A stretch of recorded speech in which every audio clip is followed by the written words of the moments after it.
Hello my dear student. आज का lecture बहुत इंपॉर्टेंट होने वाला है बिकॉज आज के लेक्चर में मैं दो इंपॉर्टेंट कंसेप्ट एक्सप्लेन करने वाला हूँ। एक तो जब बायबैक वैल्यू मिसिंग रहेगा तब बायबैक वैल्यू कैसा ढूंढा रहता है, और दूसरा चीज बैलेंस शीट बनाने का। तो ये दो चीज मैं ये सब में कवर करने वाला हूँ। इसके पहले मैंने रूल 1, रूल 2, रूल 3, रूल 4 सारा कंसेप्ट सिखाया है। और जब बायबैक शेयर्स नहीं दिए जाते तब कैसा ढूंढने का है, वो भी मैंने इसके पहले सम्स में कवर किया है। अभी अपने को खाली लास्ट कंसेप्ट देखना है कि जब बायबैक प्राइस भी नहीं दिया जाएगा और अपने को बैलेंस शीट बनाने को बोलेंगे तब कैसा ट्रीटमेंट किया जाता है। इसके पहले मैंने नोट्स ऑफ अकाउंट बनाना भी सिखाया है इसके पहले लेक्चर में।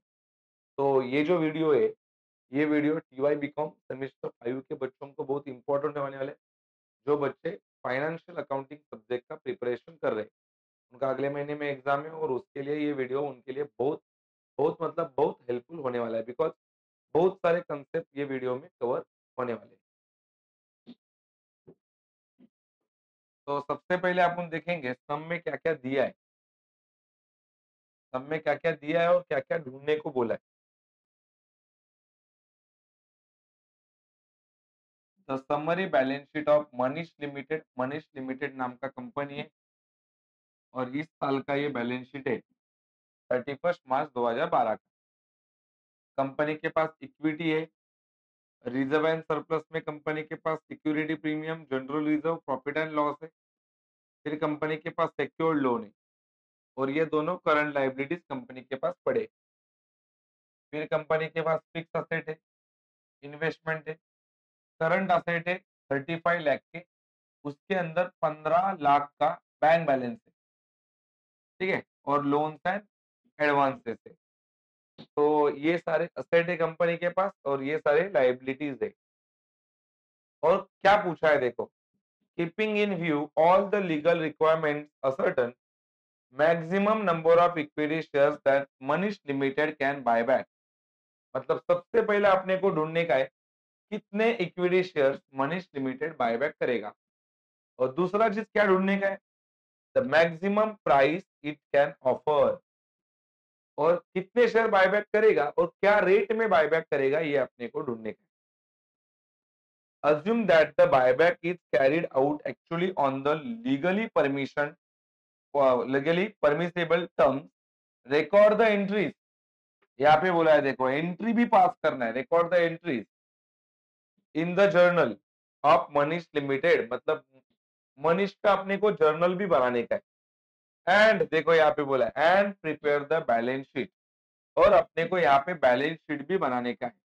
तो इतना सारा चीज यहाँ पे करना है।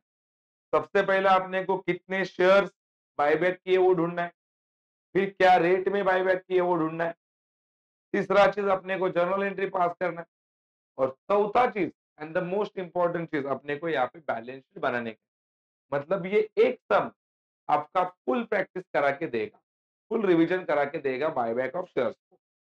तो अपन शुरू करते हैं। सबसे पहले अपन ढूंढेंगे कितने शेयर्स कंपनी बायबैक करेगी, फिर अपन ढूंढेंगे क्या रेट में बायबैक करेगी, और फिर अपन क्या बनाएंगे उसका जर्नल एंट्री, और फिर बनाएंगे अपन बैलेंस शीट। ठीक है, चलो अभी वन बाय वन अपन शुरू करते हैं।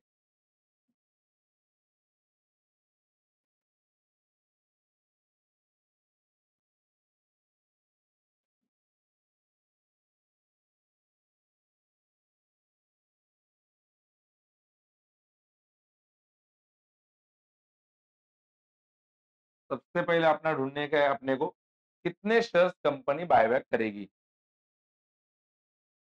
और क्या रेट में बायबैक करेगी वो। इसके लिए अपने को पहला लिखना पड़ेगा rule 4, that is ascertain maximum number maximum number of equity shares that company can buy back. यहाँ पे अपन ढूंढ रहे कितने इक्विटी शेयर्स कंपनी बायबैक करेगी। तो यहाँ पे अपने को कितने इक्विटी शेयर कंपनी बायबैक करेगी वो भी मिलने वाला है, और क्या रेट में बायबैक करेगी वो भी यहाँ पे मिलने वाला है। तो अभी अपन पहला फॉर्मेट बनाते हैं। ये ऊपर आपको हेडिंग डालना रहता है।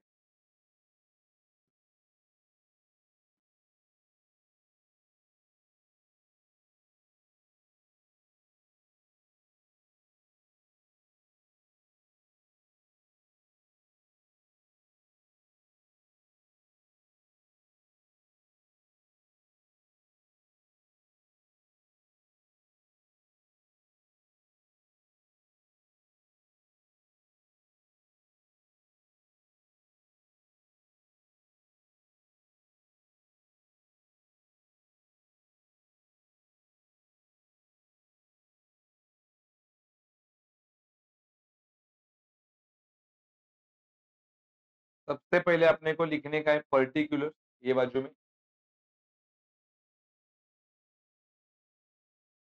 फिर अमाउंट रुपीज, फिर यहाँ पे आएगा अमाउंट।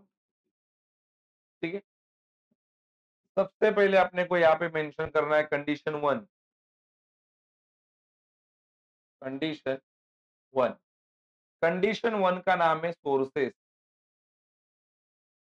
कंडीशन 1 में अपने को सारे सोर्सेस लिखने हैं। सर सोर्सेस में क्या आता है? ऑल रिजर्व और साथ में security premium. All reserve and security premium sources में आता है।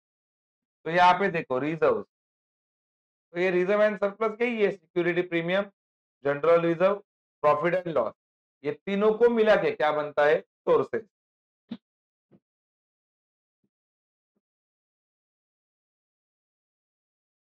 पहला लिखते हैं अपन general reserve.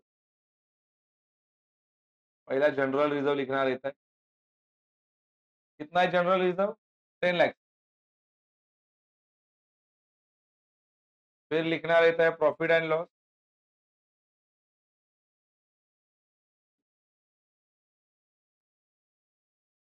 Profit and loss है 10 लाख।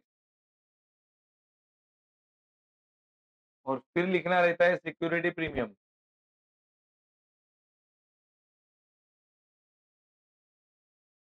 कितना है सर सिक्योरिटी प्रीमियम? 5 लाख। इसको जोड़ूंगा तो हो जाएगा 25 लाख। ये आपको बाहर लिखना है आउटर कॉलम में। और ये जो 25 लैक्स आया, यही तुम्हारा है टोटल सोर्सेस। और ये है अपना कंडीशन नंबर 1। ठीक है, अभी condition 2।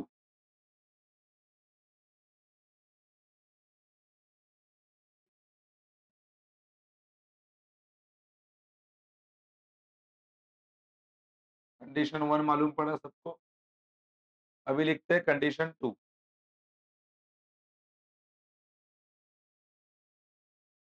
That is 25% of total own fund. अभी टोटल ओन फंड में क्या आता है? पहला तो आता है ऑल सोर्सेस। सबसे पहला नाम है ऑल सोर्सेस का।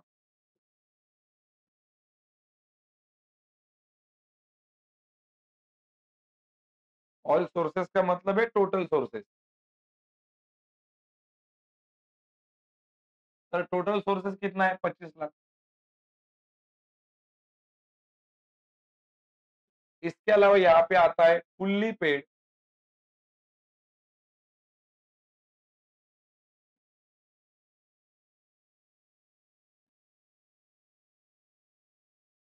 Fully paid equity share capital. तो यहाँ पे देखो, ये तुम्हारा इक्विटी शेयर कैपिटल है 25 लाख का। और यहाँ पे लिखा है 10 ईच, मतलब वो फुल्ली पेड है। अगर यहाँ पे लिखा रहता 8 रुपया 7 रुपीज तो वो फुल्ली पेड नहीं है। तो ये फुल्ली पेड है क्योंकि यहाँ पे 10 लिखा है। कितना लाके? 25 लाख।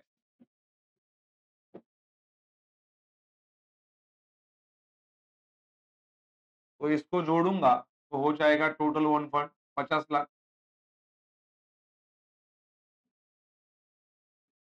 टोटल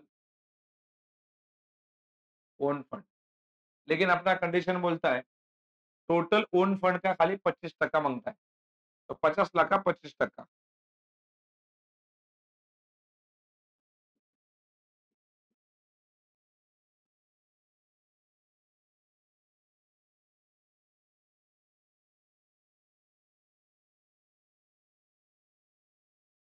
50 लाख का 25%। तो 50 लाख का 25% निकालता हूँ।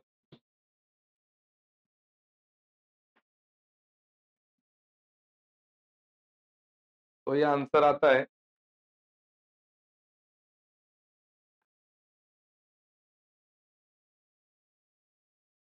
12,50,000। 12,50,000। ये हो गया तुम्हारा कंडीशन नंबर 2। अभी ये केस में कंडीशन नंबर 3 बहुत इंपॉर्टेंट होने वाला है, क्योंकि 3 में अपने को एक आंसर मिलने वाला है।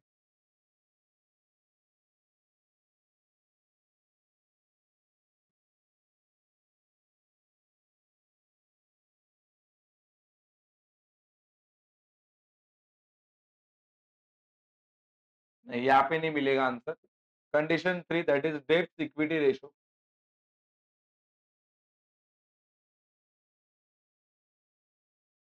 Should be 2:1। ये कंडीशन 3 का नाम है। तो कंडीशन 3 का फॉर्मूला क्या है? सबसे पहला लिखना है अपने को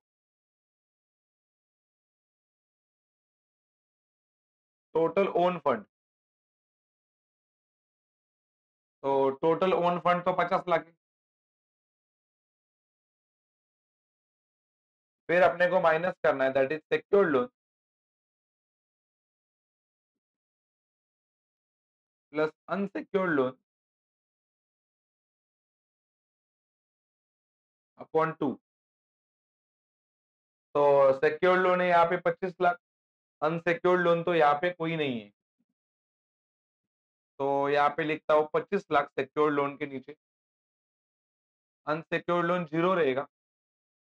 तो 25 लाख को 2 से डिवाइड करूंगा तो आंसर आएगा 12,50,000। तो 50 लाख में से माइनस करना है, तो बचेगा 37,50,000।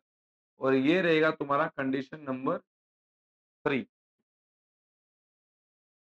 Condition number 3।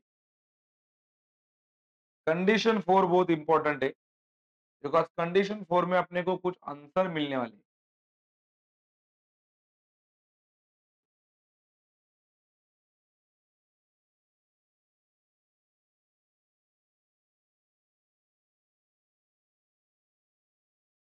ये अपना है condition 4।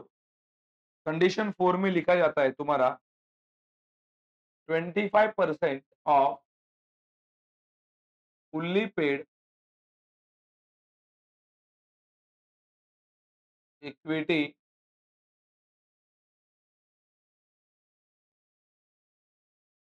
Twenty five percent off fully paid equity share capital. 25% off fully paid equity share capital. तो अपना इक्विटी शेयर कैपिटल तो सम में है 25 लाख, और 25 लाख का 25%, तो 25 लाख का 25% निकलता है। तो ये आंसर आ रहा है 6,25,000।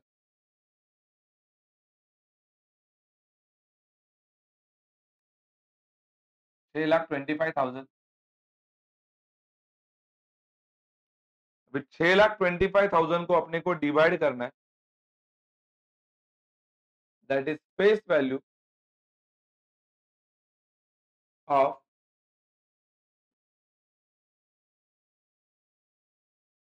Equity share. तो face value of equity share कितना है? 10। तो 6,25,000 को अपने को डिवाइड करना है 10 से, आंसर आएगा 62,500 शेयर। तो ये हो गया तुम्हारा maximum number of equity share. देखो, maximum number of equity share that Manish limited can buy back. तो जब आपको ऑफर प्राइस नहीं दिया जाता, मतलब बायबैक प्राइस नहीं दिया जाता, तो बायबैक प्राइस जब नहीं दिया जाएगा तो ये जो आंसर आएगा यही तुम्हारे बायबैक शेयर्स रहेंगे। जब अपने को बायबैक वैल्यू दिया जाता है तब अपन चारों कंडीशन का पहला वैल्यू देखते, उसमें से जो लोअर वैल्यू रहता है उसको अपन कंसीडर करते और उसको डिवाइड करते किससे, बायबैक वैल्यू से। लेकिन अभी नहीं कर सकते क्योंकि अपने पास बायबैक वैल्यू ही नहीं है। तो ऐसे टाइम पे जब बायबैक वैल्यू नहीं दिया जाएगा तब यही तुम्हारा आंसर रहेगा बायबैक शेयर्स का। तो ये तुम्हारा आंसर हो गया, that is maximum number of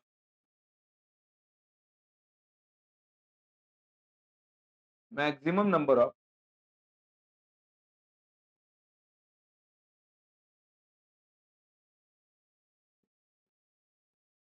maximum number of equity shares to buyback. तो ये अपना आंसर हो गया।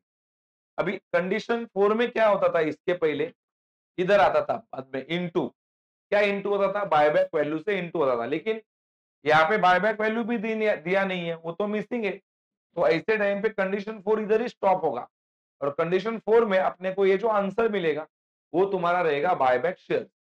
तो सर अभी बायबैक शेयर्स तो मिल गए, ये वाला चीज हो गया, maximum number of equity shares that Manish limited can buy back, ये हो गया। लेकिन और एक चीज इंपॉर्टेंट बाकी है, कौन सा चीज, क्या रेट में बायबैक किया, क्या रेट में बायबैक किया वो ढूंढने का, that is maximum price. Maximum price अपने को प्राइस ढूंढना है, कौन से रेट में बायबैक हो गया।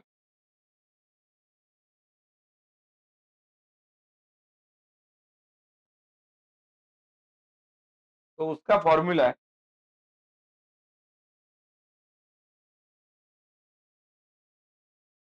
Buyback value equals to condition 1, condition 2, condition 3, whichever is lower.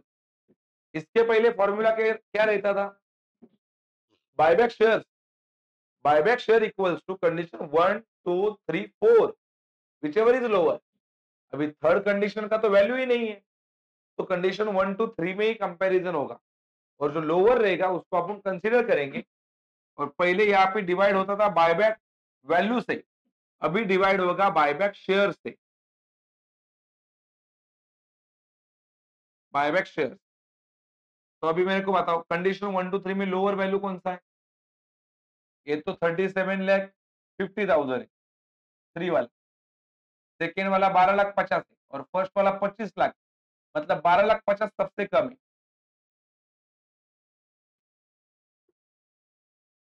तो यहाँ पे आएगा 12,50,000 और इसको अपन डिवाइड करेंगे बायबैक शेयर से।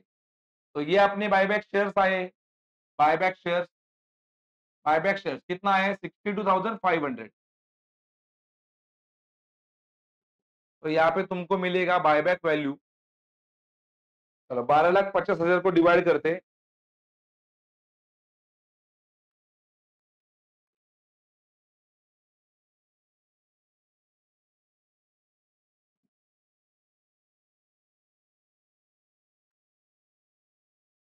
12,50,000 डिवाइडेड बाय 62,500, तो आंसर आ रहा है 20।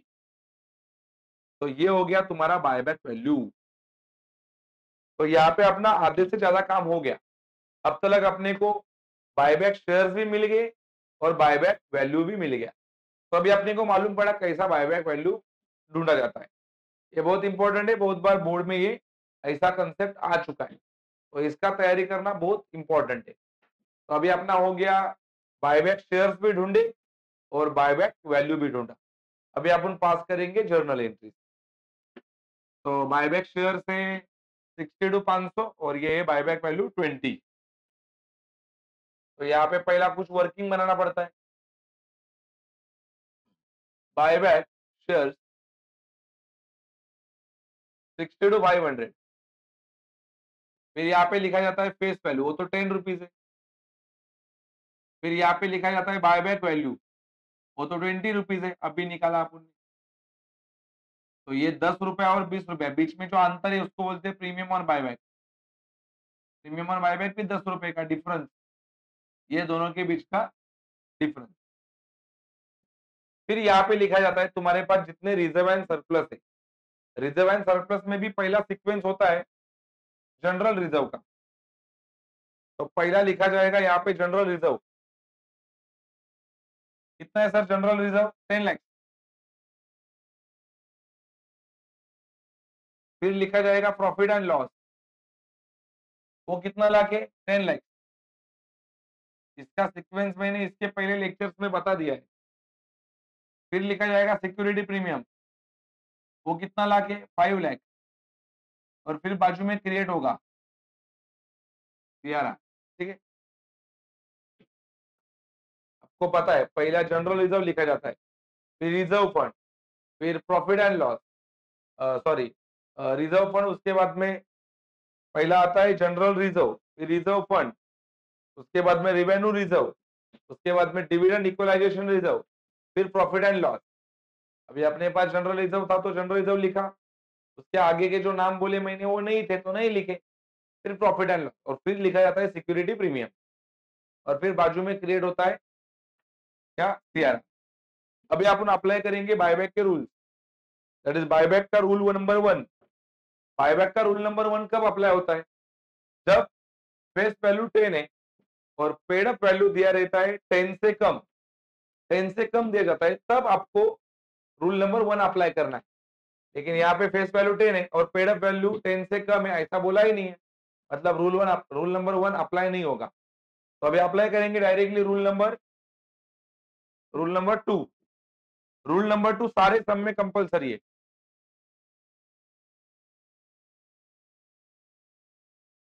That is avoid capital in reduction, avoid capital in reduction. तो इसका फॉर्मूला है फेस वैल्यू ऑफ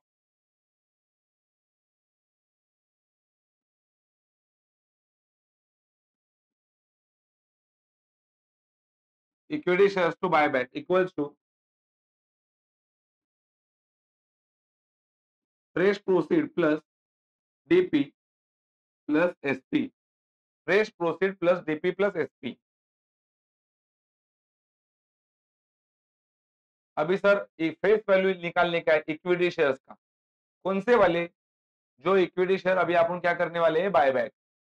तो बायबैक शेयर करने वाले 60 टू 500 और फेस वैल्यू है 10 रुपीज, तो आंसर आएगा 6,25,000।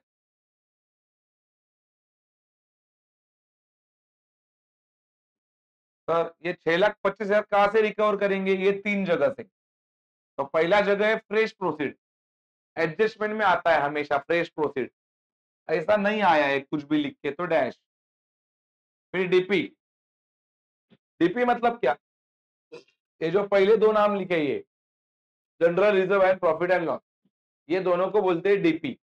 तो यहां से पैसा लेंगे कितना, 6,25,000। अभी कितना पैसा है जनरल रिजर्व के पास, 10 लाख, तो 6,25,000 इजीली ले सकते हैं। तो यहाँ पे लिखता हूं माइनस 6,25,000 लेने के अपने को,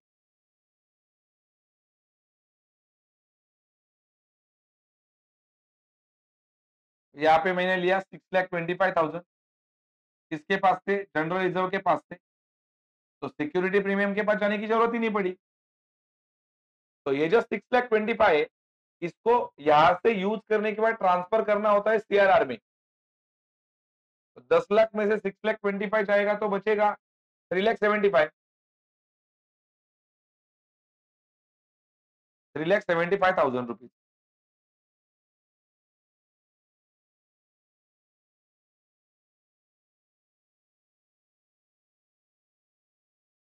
3,75,000 रुपीज। और ये जो 6,25,000 इधर नाम दिया सीआरआर, वो यहाँ पे लिखने का 6,25,000 रुपीज कहां से लाया, जनरल रिजर्व, इसका सीआरआर क्रिएट हुआ। तो ये हो गया अपना total rule number 2। Rule number 2 यहां तक खत्म होता है। रूल नंबर 2 में यही फॉर्मूला लिखना है और पैसा रिकवर करना है, फेस वैल्यू रिकवर करना है बस।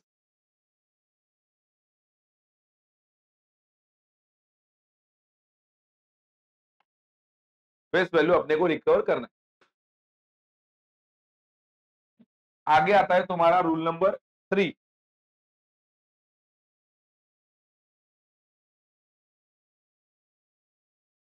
रूल नंबर 3, उसका फॉर्मूला है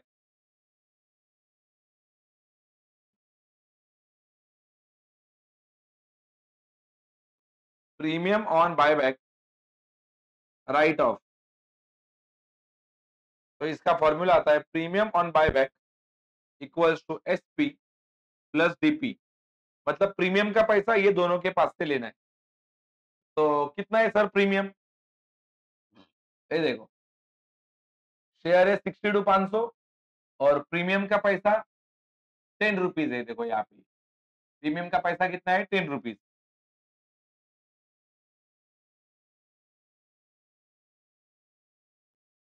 तो यहाँ पे लिखता हूँ 62,500 इंटू 10। तो इधर भी लगेगा 6,25,000 इंटू करके देखो। अभी किसके पास से लेने का है? एसपी के पास से। तो इधर जाएंगे माइनस प्रीमियम ऑन बायबैक। यहां से तो पूरा नहीं मिलेगा, 6,25,000 चाहिए, तो इसके पास से पहला 5 लाख लेंगे। तो ये खत्म हो गया, नील हो गया ये। तो यहाँ पे लिखता हूँ एसपी के पास से 5 लाख लिया। अभी मेरे को डीपी के पास जाना पड़ेगा। डीपी मतलब ये दो ना। तो यहाँ पे भी पैसा है 3,75,000 और अपने को मांगता था 6,25,000, उसमें से 5 लाख मिल गया है। तो ऊपर का 1,25,000 जो चाहिए वो इसके पास से ले लेंगे माइनस प्रीमियम ऑन बायबैक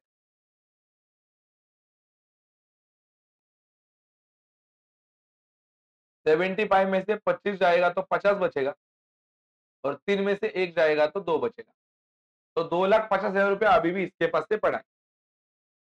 अपन ने 1,25,000 लिया डीपी के नाम पे, 1,25,000 लिया किसके पास से? जनरल रिजर्व के पास से।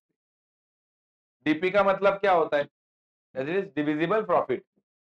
अभी अपन बायबैक करें, बायबैक करें मतलब क्या?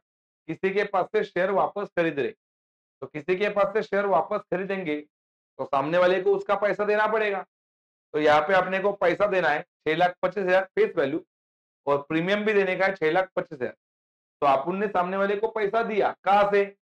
तो ये 6,25,000 दिया जनरल रिजर्व के पास से और ये 6,25,000 दिया सिक्योरिटी प्रीमियम और जनरल रिजर्व के पास से।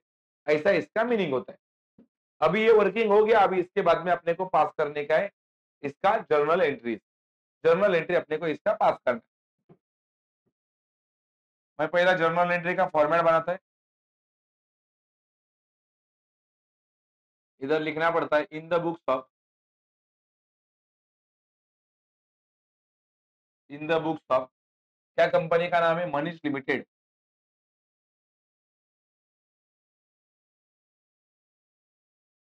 फिर यहाँ पे मेंशन करेंगे जर्नल एंट्री। बोलो फिर फॉर्मेट बनाता है जिंदगी में इंसान को कुछ आए ना आए लाइन मारने को आना चाहिए। स्केल से लाइन मारने की बात कर रहा हूं मैं। यहाँ पे आता है date, particulars, LF, debit amount, credit amount. चलो इधर मेंशन करा देता हूँ date, particulars, LF, debit amount rupees. ठीक है। चलो जर्नल एंट्री पास करने के भी कुछ स्टेप्स है। सबसे पहला step sale of investment. Sale of investment अपने सम में नहीं आया, आता तो एडजस्टमेंट में लिख के देता, मतलब वो नहीं है तो नहीं पास करेंगे। दूसरा स्टेप रूल 1। देखो अपन ने रूल 2 अप्लाई किया है, रूल 3 अप्लाई किया है और इसके पहले अपन ने क्या ढूंढने का? इसके लिए अपन ने रूल 4 अप्लाई किया। इधर जो एंट्री आता है अगला सेल ऑफ इन्वेस्टमेंट के बाद वो रूल 1 का है। रूल 1 तो यहाँ पे अप्लाई हुआ ही नहीं क्योंकि यहाँ पे शेयर फुल्ली पेड है। दूसरा आता है फ्रेश प्रोसीड। देखो फ्रेश प्रोसीड सम में नहीं है, डैश किया है। अगला स्टेप आता है क्रिएशन ऑफ सीआरआर, और आप उनने यहाँ पे देखो सीआरआर बनाया है। तो सीआरआर कहाँ से बनाया है? जनरल रिजर्व से। तो एंट्री बनेगा general reserve account debit to CRR. यहाँ पे लिखेंगे जनरल रिजर्व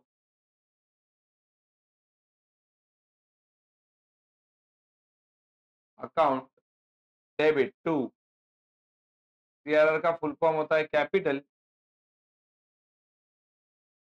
रिडक्शन रिजर्व। तो सर कितने का सीआरआर बना है? 6,25,000।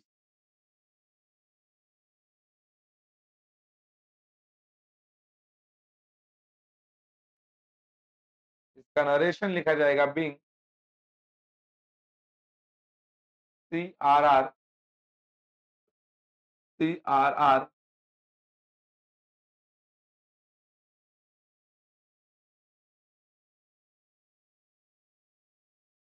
Being CRR created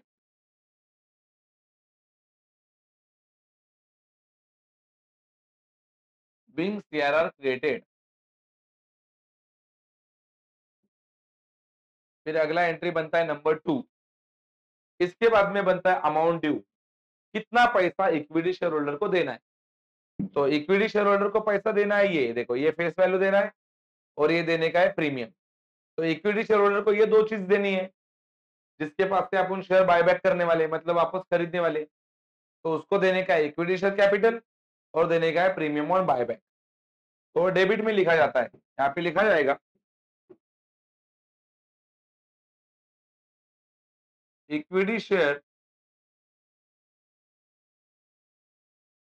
capital account debit. फिर आता है premium on buyback account debit to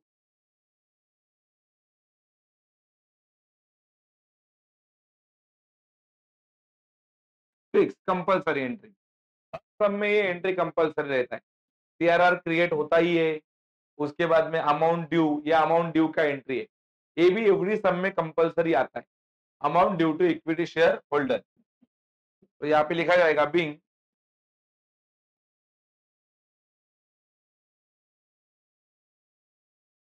amount due to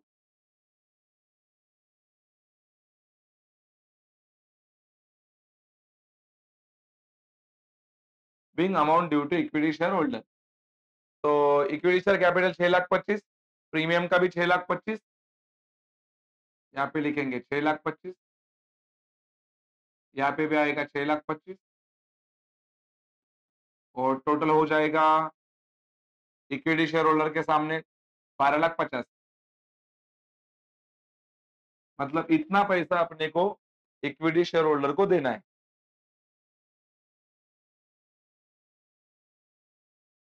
इतना पैसा इक्विटी शेयर होल्डर को देना है। अगला एंट्री, वो भी compulsory entry, that is amount paid to equity shareholder.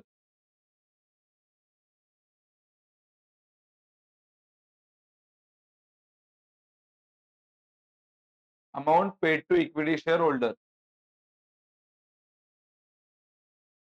Number 3, amount paid to equity shareholder. Sir amount paid to equity shareholder जो है, उसका एंट्री आता है, इक्विटी शेयर होल्डर को पैसा मिलेगा तो इक्विटी शेयर होल्डर रिसीवर बनेगा। तो equity shareholder account debit, यहाँ पे पैसा देने का बाकी था, अभी अपन ने उसको पैसा दिया, तो इक्विटी शेयर होल्डर को पैसा मिलेगा। तो यहाँ पे लिखेंगे equity shareholder account debit to, अपने पास से पैसा गया। सर कितना पैसा देने का है total? 12,50,000। Bing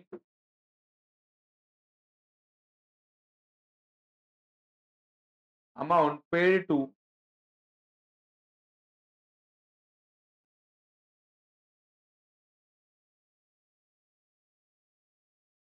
being amount paid to equity shareholder. And the last entry, that is entry number 4, जो रूल 3 से आता है। अभी रूल 3 में अपन ने क्या क्या वापरा है देखो। ये रूल 3 है। रूल 3 में क्या क्या वापरा है? इक्विटी प्रीमियम, और यहाँ पे वापरा है जनरल रिजर्व। ये दोनों के नाम डेबिट में लिखने का, जो वापरा है वो डेबिट में, और प्रीमियम ऑन बायबैक कहाँ पे आता है? क्रेडिट में। तो SP security premium, general reserve debit, और premium on buyback credit. Security premium account debit,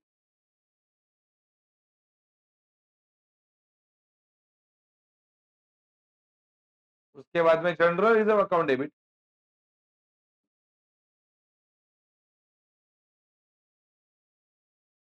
चलो सिक्योरिटी प्रीमियम वापरा 5 लाख का, जनरल रिजर्व वापरा 1,25,000 का, to premium on buyback,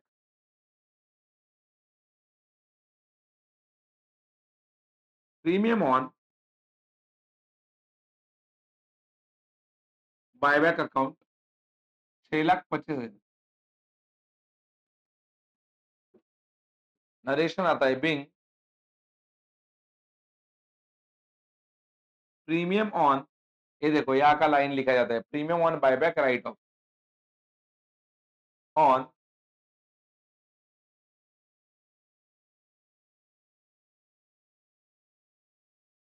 Bing premium on buyback write of.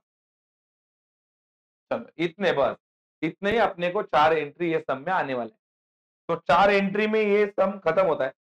अभी अपने को इसका बैलेंस शीट बनाने का है। यहाँ तक अपन ने क्या क्या ढूंढा? सबसे पहला अपन ने ढूंढा कितने शेयर कंपनी बायबैक करना चाहती है, दूसरा ढूंढा क्या रेट में बायबैक करना चाहती है, और फिर अपन ने पास किया इसका जर्नल एंट्री।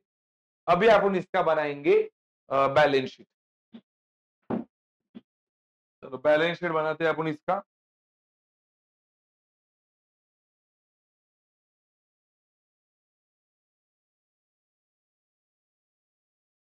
ये आपके सामने जर्नल एंट्री है। अभी अपन इसका बैलेंस शीट बनाते हैं। तो बैलेंस शीट बनाने के लिए, सबसे पहले अपने को नोट्स ऑफ अकाउंट बनाना पड़ता है। तो यहाँ पे मैं पहला नोट्स ऑफ अकाउंट बना रहा हूं।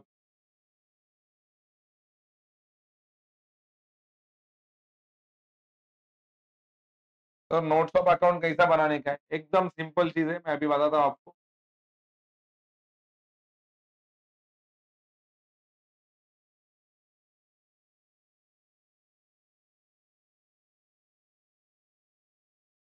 सिंपल फॉर्मेट खाली ड्रॉ करना है ऐसा।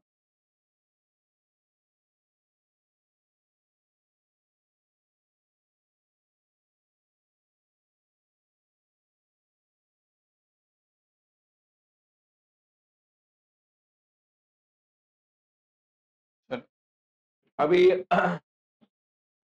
सबसे पहला यहाँ पे नाम दिया है इक्विटी शेयर कैपिटल, ये देखने का। अभी इक्विटी शेयर कैपिटल जाता कहाँ पे? बाद में मैं आपको बैलेंस शीट का फॉर्मेट बताऊंगा, तब आपको मालूम पड़ेगा ही। तो इक्विटी शेयर कैपिटल जो है ना, वो जाता है शेयर कैपिटल में। तो यहाँ पे हेडिंग डालने का पहला share capital,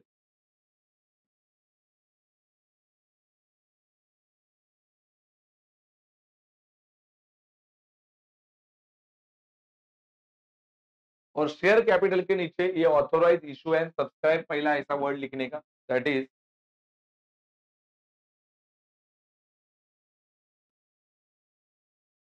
authorise issue and subscribe, ये प्रेजेंटेशन का पार्ट है। और फिर ये नाम लिखने का इक्विटी शेयर कैपिटल।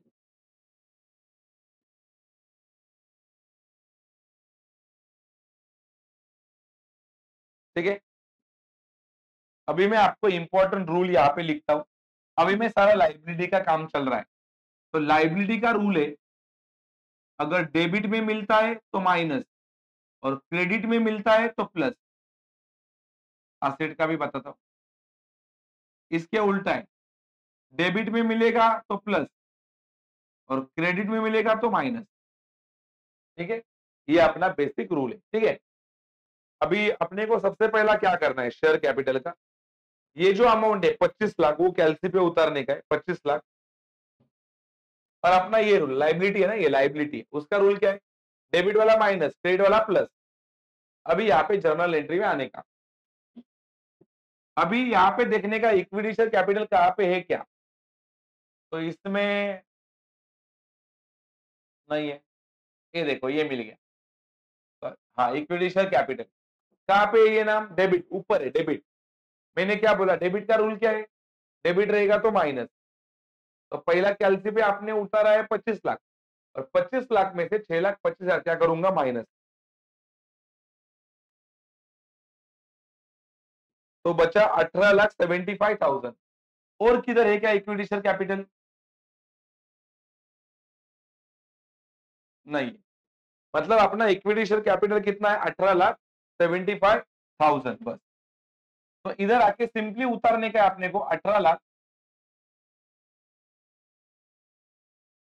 सर ये कैसा है 18,75,000, दैट इज 25 लाख पहला उतारा, और उसमें से 6,25,000 क्या किया, माइनस। तो ये हो गया अपना शेयर कैपिटल का आंसर। उसका जो अगला नोड बनता है, अगला नोड, उसका नाम है reserve and surplus. Notes of account ऐसे बनाते हैं, रिजर्व एंड सरप्लस। तो देखने का यहाँ पे रिजर्व एंड सरप्लस है क्या, तो सबसे पहला नाम मिला सिक्योरिटी प्रीमियम। तो यहाँ पे आके उतारने का पहले सिक्योरिटी प्रीमियम,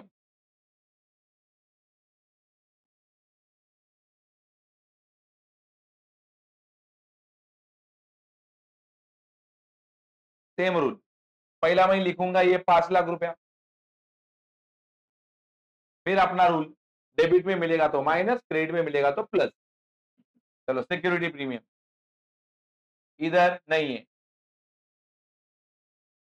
ये देखो मिला, कहां पे मिला, डेबिट, माइनस करना पड़ेगा। और है क्या, नहीं है, -5 लाख। तो नील बचेगा ये।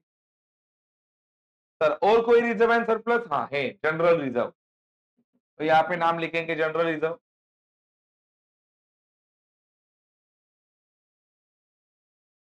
चलो कितना है जनरल रिजर्व, 10 लाख। तो यहाँ पे उतारूंगा पहले 10 लाख, फिर अपना ये रूल, लाइबिलिटी ही चल रहा है, जनरल रिजर्व डेबिट में मिला माइनस, 6,25,000 माइनस होगा। और ये देखो इधर भी मिला, ये भी डेबिट, ये भी माइनस।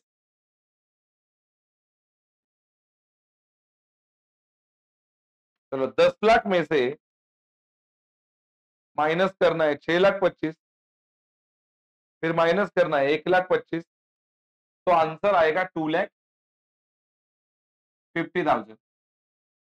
अगला नाम है ये प्रॉफिट एंड लॉस, ये भी रिजर्व एंड सरप्लस है। तो यहाँ पे लिखेंगे प्रॉफिट एंड लॉस। कितना है sir profit and loss, 10 lakh.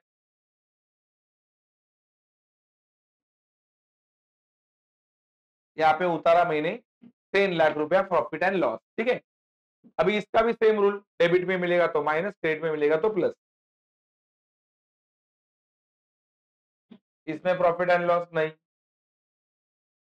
नहीं, ठीक है, इसमें नहीं है वो।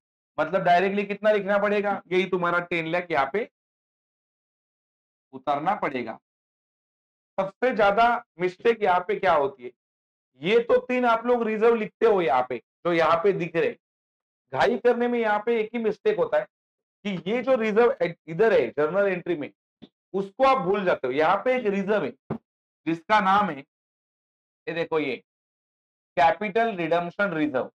तो ये रिजर्व को वहां पे लिखना है, क्योंकि ये भी रिजर्व एंड सरप्लस में जाता है।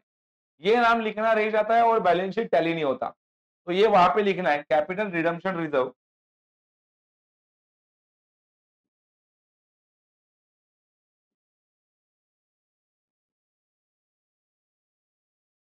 कितना, 6,25,000। तो यहाँ पे अभी अपन इसका टोटल करेंगे, ये हो गया तुम्हारा 2,50,000 प्लस 10 लाख प्लस 6,25,000। तो आंसर आ गया 18,75,000। तो ये हो गया अपना पहले दो नोट हो गए। अगले पन्ने पे अगला जो नोट बनता है उसका नाम है तुम्हारा long term borrowing. Long term borrowings का नोट बनेगा।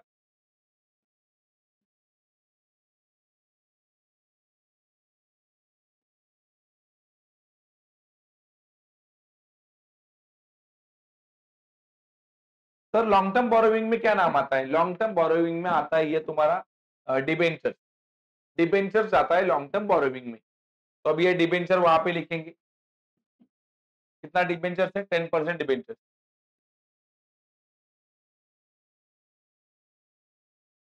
ठीक है, 10% डिबेंचर।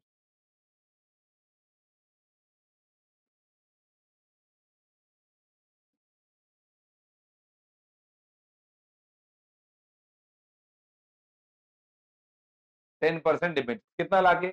25 लाख। यहाँ पे है क्या एडजस्टमेंट में, सॉरी जर्नल एंट्री में? जर्नल एंट्री में कहाँ पे भी डिबेंचर नहीं है, तो डायरेक्टली ये 25 लाख उठा के यहाँ पे लिखेंगे।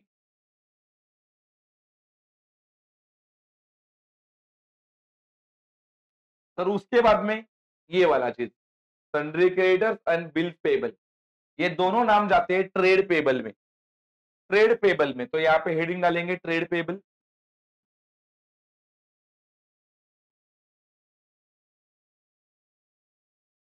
और ट्रेड पेबल्स में ये दोनों नाम लिखेंगे। पहला लिखेंगे सन्ड्री क्रेडिटर्स,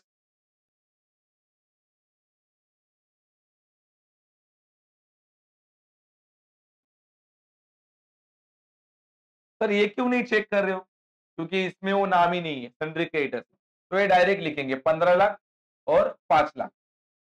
इधर आएगा 15 लाख और फिर बिल्स पेबल, ये आएगा अपना 5 लाख। तो इसको जोड़ेंगे तो हो जाएगा अपना 20 लाख। तो ये हो गया तुम्हारा ट्रेड पेबल। तो यहां तक अपना सारे लाइबिलिटी के फॉर्मेट हो गए, ये लाइबिलिटी के फॉर्मेट है। अब तक बैलेंस शीट नहीं बनाया अपन ने, खाली नोट्स बनाए, नोट्स।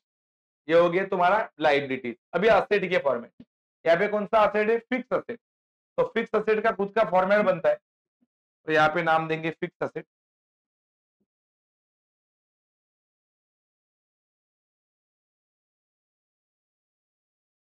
और फिक्स असेट दिया है सब में। क्या है fix asset sir? Direct fix asset दिए कितने? Net block 40 lakh.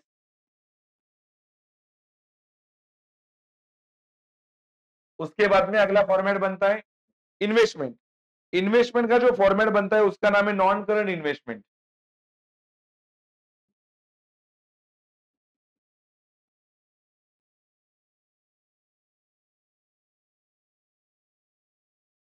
तो नॉन करंट इन्वेस्टमेंट में क्या नाम दिया है? देखिए ट्रेड इन्वेस्टमेंट। ट्रेड इन्वेस्टमेंट को बोलते हैं नॉन करंट इन्वेस्टमेंट।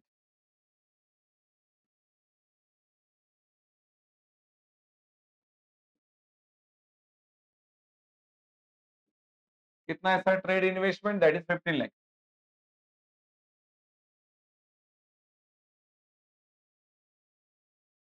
अगला फॉर्मेट,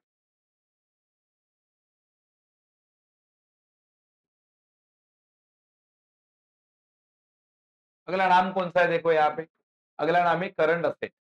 अभी करंट असेट के लिए फॉर्मेट यहाँ पे देखो, उसने बताया है कि ये करंट असेट में बैंक बैलेंस 15 लाख का है और बाकी का चीज करंट असेट का है। तो बाकी का जो करंट असेट है ना, वो कौन सा हो सकता है? डेटर, बिल रिसीवेबल और कैश का अलग से 15 लाख। तो मेरे को बताओ, कैश का जो फॉर्मेट है उसका नाम है कैश एंड कैश इक्विवेलेंट, और जो बाकी के करंट असेट है उसका नाम है ट्रेड रिसीवेबल। तो पहला अपन बनाएंगे ट्रेड रिसीवेबल।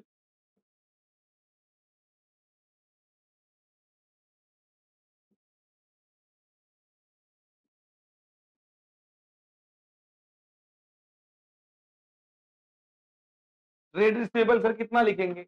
ये 35 लाख में से 15 लाख गया तो बचेगा कितना? 20 लाख। तो 20 लाख हो गया ट्रेड रिसीवेबल।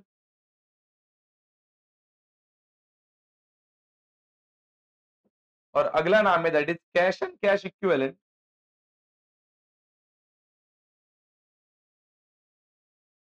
उसमें तुम्हारा आएगा बैंक बैलेंस। यहाँ पे बोला है उसने, क्या नाम बोला है? Bank balance. ये सॉल्व करना पड़ेगा बिकॉज बैंक का नाम एडजस्टमेंट में है। बैंक बैलेंस का पैसा कितना है? 15 लाख।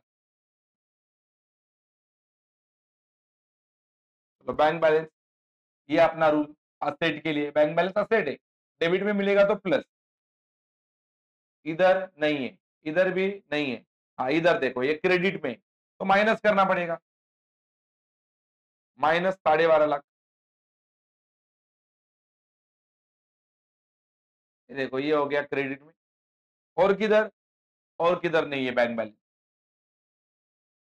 तो मेरे को बताओ 15 लाख में से 12.5 लाख जाएगा तो कितना बचेगा?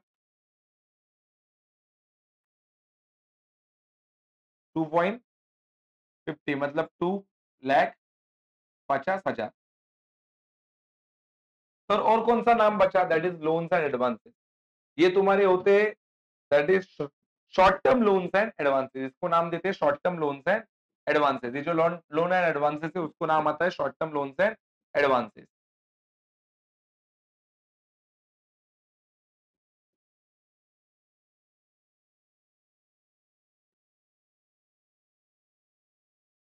तो कितना ऐसा short term loans and advances? 5 lakh.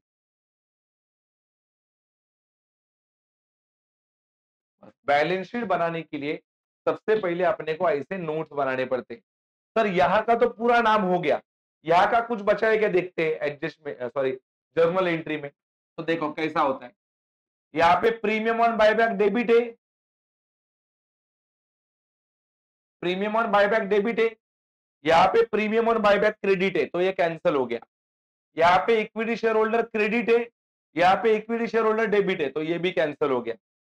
सारे नाम हो गए, मतलब यहाँ के भी पूरे नाम हो गए और यहाँ के भी पूरे नाम अपन ने कहाँ पे उतारे? ये शेड्यूल में उतारे, ये और यहाँ पे शेड्यूल पे उतारे। अभी अपने को इसका बनाने का है बैलेंस शीट। तो बैलेंस शीट का फॉर्मेट आपको पहले पता होना चाहिए कैसा है, और फिर अपन इसको वहां पे अमाउंट उतारेंगे और बैलेंस शीट टैली करेंगे। तो बैलेंस शीट का फॉर्मेट में यहाँ पे बना रहा हूं पहले।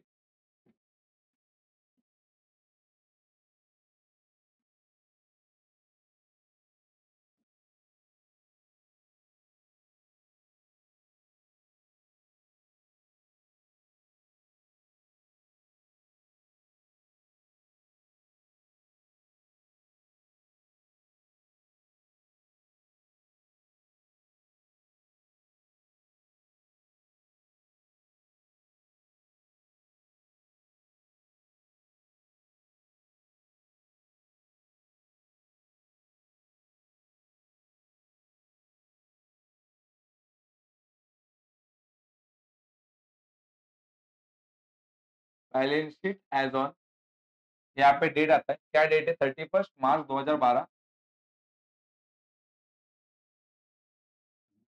फिर यहाँ पे लिखा जाएगा इन द बुक्स ऑफ, किसका बैलेंस शीट है ये? Manish limited. In the books of Manish limited. फिर यहाँ पे आता है पर्टिकुलर,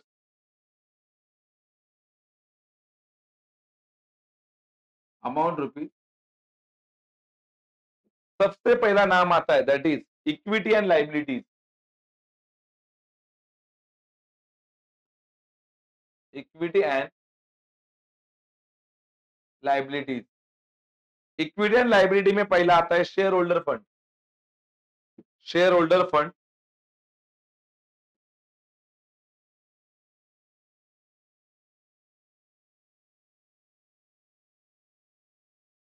शेयर होल्डर फंड में दो नाम आते हैं दैट इज शेयर कैपिटल,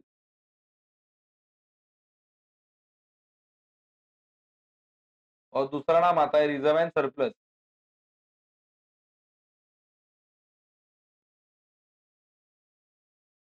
वैसा बी वाला पार्ट आता है, बी वाला पार्ट, बी वाला पार्ट का नाम है that is non current liabilities.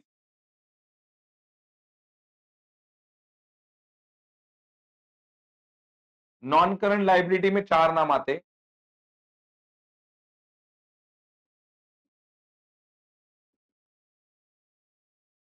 पहला नाम आता है that is trade, long term borrowing, defer tax liabilities और other long term liabilities.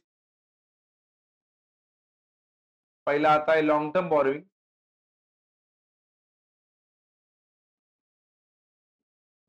Defer tax liability. उसके बाद में आता है other non current, other long term liabilities.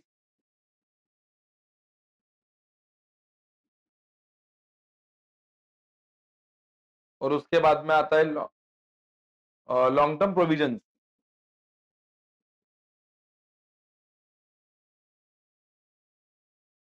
ये जो सारा बैलेंस शीट में लिख रहा हूं, ये पहला आपको लाइबिलिटी साइड बताया जा रहा है, फिक्स बैलेंस शीट। ऐसा आपको पहला बैलेंस शीट पूरा बनाना पड़ेगा। फिर तीसरा नाम आता है करंट लाइबिलिटीज।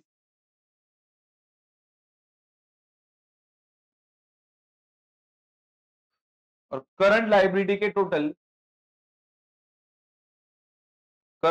के भी चार पार्ट है।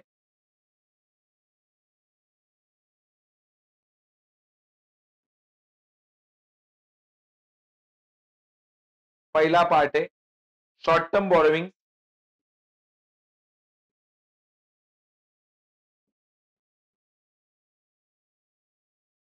उसके बाद में आता है ट्रेड पेबल। उसके बाद में आता है अदर करंट लाइबिलिटीज। आपको फॉर्मेट याद करके जाना पड़ेगा। और शॉर्ट टर्म प्रोविजन।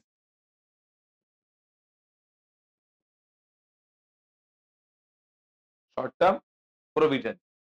अभी ये अपने फॉर्मेट हो गए खाली लाइबिलिटी साइड के। अभी देखते हैं कौन सा अमाउंट है अपने पास। शेयर कैपिटल का है 18,75,000। तो शेयर कैपिटल के सामने उतारेंगे 18,75,000।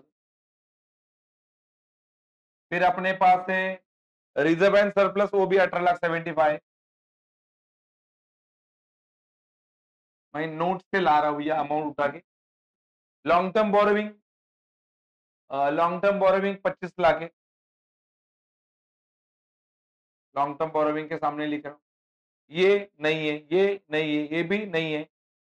शॉर्ट टर्म बोरोविंग ये भी नहीं है। ट्रेड पेबल है, देखो ट्रेड पेबल ये 20 लाख है।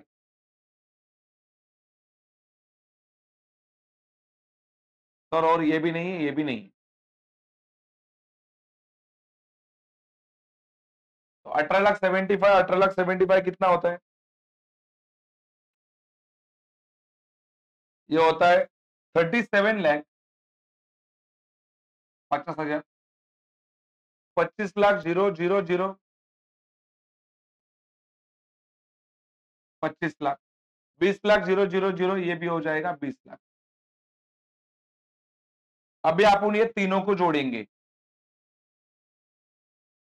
तो 37,50,000, 25 लाख प्लस 20 लाख, आंसर आ रहा है 82,50,000। 82,50,000।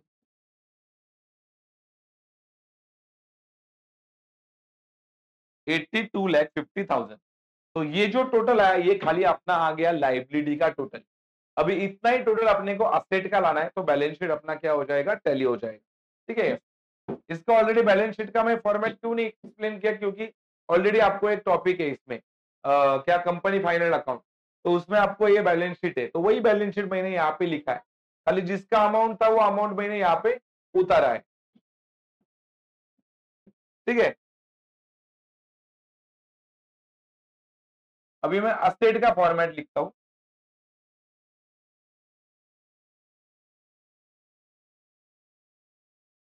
असेट का फॉर्मेट। फिर आता है असेट। जो अगला पार्ट है that is asset. Balance sheet tally होना चाहिए। सेकेंड पार्ट उसका नाम है असेट। असेट में जो पहला पार्ट आता है उसका नाम है non current asset.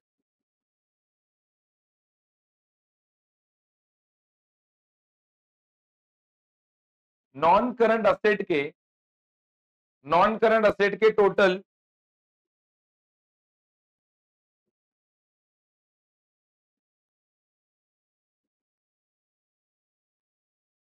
Non current asset के टोटल 5 पार्ट है। पहला है तुम्हारा फिक्स असेट।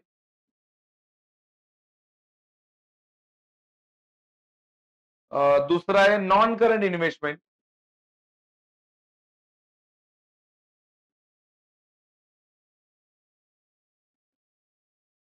तीसरा है डेफर्ड टैक्स असेट।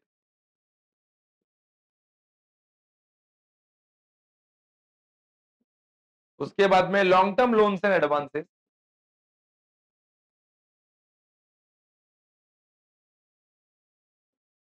और अगला है तुम्हारा other non current asset.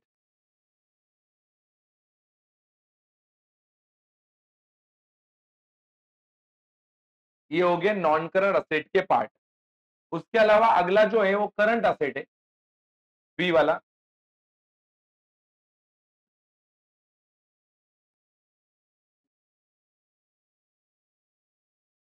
Current asset के टोटल 6 पार्ट है।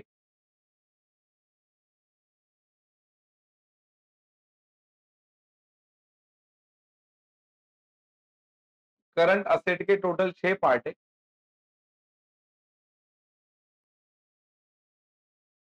पहला पार्ट करंट असेट का, that is current investment, inventories, current investment, फिर इन्वेंटरीज, फिर आता है ट्रेड रिसीवेबल,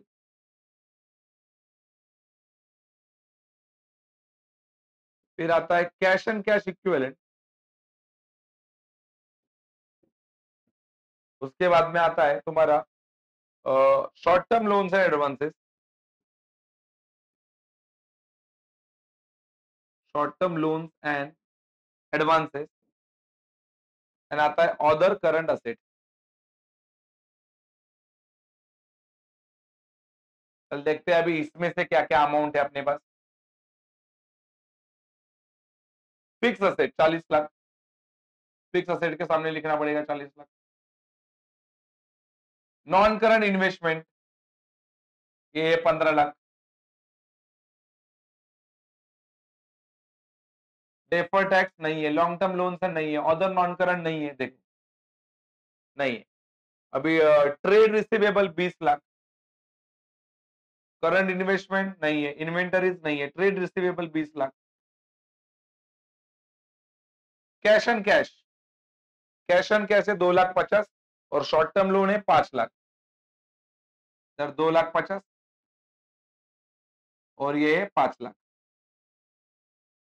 कुछ नहीं इधर। चलो पहला ये वालों का प्लस करेंगे, 40 और 15 ये हो जाएगा 55 लाख, और ये 25, 27,50,000।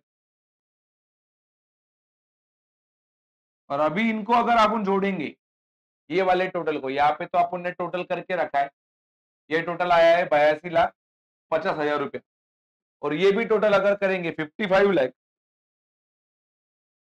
प्लस 27,50,000, तो ये भी हो रहा है 82,50,000। तो ये हो गया तुम्हारा टोटल। तो इस तरह से अपना ये बैलेंस शीट क्या होता है, टैली होता है। बस तुमको पहला नोट्स ऑफ अकाउंट बनाना पड़ता है। नोट्स ऑफ अकाउंट बनाने के बाद, नोट्स ऑफ अकाउंट बनाने के बाद आपको ये जो अमाउंट है सारा, ये अमाउंट, ये नोट्स ऑफ अकाउंट का अमाउंट, ये जो अमाउंट आपको उठाने का है और बैलेंस शीट के फॉर्मेट में आपको यहाँ पे स्प्लिट करना है। और यहाँ पे बैलेंस शीट के फॉर्मेट में अगर आप लोग स्प्लिट करोगे, आपका फाइनली बैलेंस शीट कंपल्सरी क्या होता है, टैली होता ही है। अगर आपने सब चीज परफेक्टली लिखा तो आपका बैलेंस शीट श्योर क्या होता है, टैली होता है। तो ये सब मोस्ट टाइम पे था एग्जाम पॉइंट ऑफ व्यू, क्योंकि इसमें सारा कंसेप्ट था। इसमें अपन ने देखा कैसा बायबैक शेयर्स निकाले जाते हैं, कैसा बायबैक वैल्यू ढूंढा जाता है, फिर उसका जर्नल एंट्री कैसा पास किया जाता है, और लास्ट में अपन ने नोट्स ऑफ अकाउंट कैसे बनाए जाते हैं, और फिर बैलेंस शीट कैसा बनाया जाता है। तो सारा चीज आपको ये ऑल इन वन वीडियो में आपको मालूम भी पड़ा। फिलहाल आपको ये लेक्चर पसंद आया रहेगा तो वीडियो को लाइक करो, आप ये चैनल पे नए रहेंगे तो सब्सक्राइब करो, और कोई कंसेप्ट नहीं समझा रहेगा तो आप कमेंट करो, उसके ऊपर मैं दोबारा वीडियो बना के आपको सारा चीज एक्सप्लेन करने का कोशिश करूंगा। Thank you so much, all the best.